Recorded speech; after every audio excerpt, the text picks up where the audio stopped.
Eric Wingman Peterson was one of Cloud Imperium Games' most influential members of staff during the early days of crowdfunding. For many early backers, it was Eric rather than Chris Roberts who was the public face of the company and vastly more accessible. He was the primary community-focused staff member. That's not to detract from the others, but if you were around back then as a backer, you would understand why the official show was called Wingman's Hangar. It was centred around him. It may have included other people, but it was about Eric's shenanigans. There were many regular guests on the show, including Mike Moreland, who was also the man behind the camera, and Rob Irving, who would answer backer questions with Eric on a regular basis. Obviously, Chris Roberts would also appear in many episodes, as would most members of CIG staff in interviews, skits, and to showcase their work. But at the centre of this show was one man, and he was the driving force, of course, Wingman. So what did Eric bring to this fledgling CIG team? Eric began making computer games on the Apple IIe using the basic programming language before moving on to the Commodore 64. His first gaming addiction was apparently Ultima. It was Chris Roberts who recruited him into Origin Systems, and the two of them quickly became friends. At Origin, Eric would become an associate director on Privateer 2, although he also had minor contributions on both Wing Commander 3 and 4, even voicing the NPC Primate on Wing Commander 3.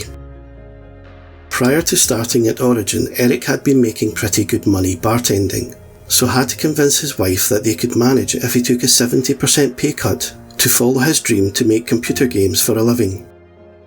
There's a little bit of foreshadowing here. In 1996, Eric founded Digital Anvil alongside Chris and Aaron Roberts and a few other people whose names you may recognise. The studio produced several games, but most notably for Star Citizen fans, Freelancer.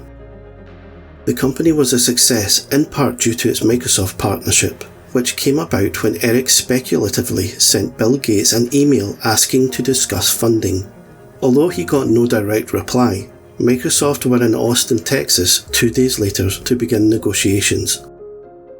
Digital Anvil would eventually be sold to Microsoft in 2001. During his time at Digital Anvil and working on Starlancer, Eric frequently travelled back and forth to England, meaning he missed much of the first year of his eldest child's life. It was shortly after this that Eric promised his wife that he would prioritise family over work in the future. Again, a little foreshadowing. Eric lists his involvement in Star Citizen as beginning in January 2012, many months before the Kickstarter campaign launched. Although he would later say in interviews that he only really became involved in August of that year, primarily on business and design duties, and apparently editing the Kickstarter presentation right up until its eventual launch. So why did Chris Roberts want Eric on the team? Let's have a read of the testimonial Chris left on Eric's LinkedIn page before Star Citizen development began. Eric is a great communicator, motivator, and most of all, resourceful and self-sufficient. He also happens to be very creative and has a good eye for what works in computer games. Eric made my job easier, and I never had to worry about something getting done, and done well, that he signed up to do. He gets my strongest endorsement. I think we've established that Eric was brought back due to his track records with Chris Roberts over the previous decade. These guys were friends who understood each other's capabilities, trusted each other, and had very successful prior business relationships. Wingman's Hangar ran from the 21st of December 2012 until the 4th of June 2014, 72 episodes in total. Although Eric would appear in several other videos and live streams during that time, many of which were fan-made.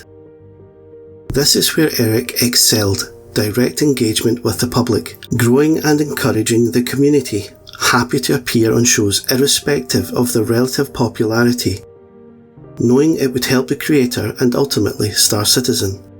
It's easy to forget this wasn't his primary role at CIG at the time. This was just him being himself. I doubt any gaming exec these days would put this much effort into community engagement. Some days Eric would go out of his way to record a video to answer one specific question he'd read on a forum, on Reddit, or been emailed because he felt it was important to clarify, or because it was amusing. In a way, Eric was a forerunner of sorts, for short, seconds-long clips to drive community engagement, clearly something that was never going to catch on. This is speculation on my part, but I think the reason Wingman's Hangar began in December of 2012 was due to Mike Moreland, a childhood friend of Eric's who had considerable game and video production experience joining CIG.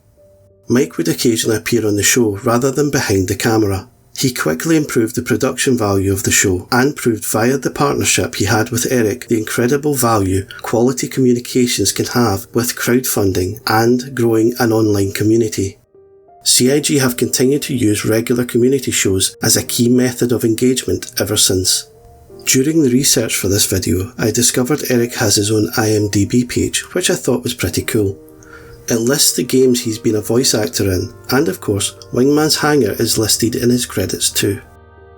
I'm going to play a couple of my favourite clips from the very earliest days of Wingman's Hangar and Star Citizen development. Some of these aren't on the official Star Citizen YouTube channel, but instead on various community pages, which is possibly why they've survived so long, given that at times these are less than professional, but highly amusing. Anyway, over to Eric and Chris Roberts. Eric's back now. Did you miss him? No, they got you, brother. There weren't any penis jokes, there was no fucks, there was no gun play. What the hell's going on in here? What is going on? Oh my god. This is Wingman's nuts, not Wingman's Hangar right here. What? I don't even know who you are anymore. Let's get Skelton up here to open these. What do you think, Mark? Okay. It's from Sinalaya. You guys remember? I hate opening gifts from fans because there's always such horrible things like whiskey. Yes. What else? Yeah. That just is one of them. What else we got? Don't foul up all of it. Oh my God! Are you kidding me? Wow. Are you kidding me? He's gotten you guys a bottle of Woodford. He's gotten us. I mean, you guys. Yeah, you guys. Looks like you guys got a bottle of Woodford. That's incredible. Thank you, Sinalaya. Much appreciated. Woohoo! We've hired 9 people. We're only hiring 9 at a time. So we want to introduce you this week to the 9 new Cloud Imperium members. So come on in, guys. The 9. Here comes the 9. They're putting their pants on. The 9. The 9. 1, 2, 3, 4, 5, 6, 7. Like the hobbits. 8. Hobbit turn. 9. Everybody bow down. Bow down. Bow down. Bow down. Say hi to everybody out there. The 9.